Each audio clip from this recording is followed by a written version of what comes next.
Connie, kailangan niyo pong kumain. Para lumakas po kayo. Kain. Kain. Yan. Kain ka na. Robert, kawawa naman ang ate Connie mo, no? Huwag ka mag-alala. Ipagtitirik ko siya ng kandila. Pagdadasal ko siya para gumaling na yung iwi niya. Pagdadasal ko rin nga siya dahil sana gumaling na kaagad si Ate Connie. At sana makahanap kami ng caregiver para sa kanya.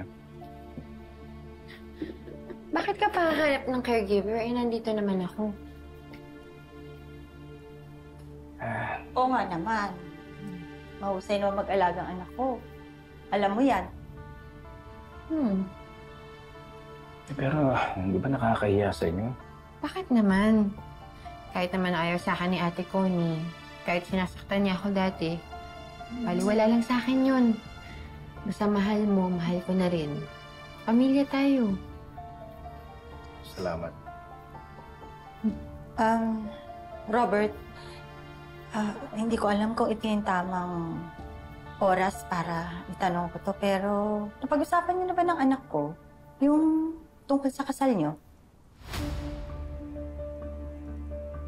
Ay naman. Alam niyo namang madami ng problema eh. Sorry. Robert, pasensya ka na. Napapaaway na kasi ako sa barangay namin. Nagchichismisan na kasi yung anak ko eh. Sabi nila, cheat daw kasi nakikipag-live-in. Ay, wag. I'm sorry. Iyan nyo.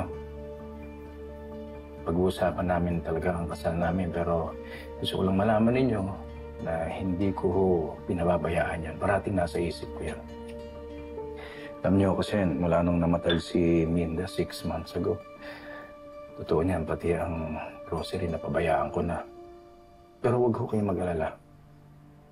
Medyo nakaka-recover na ho.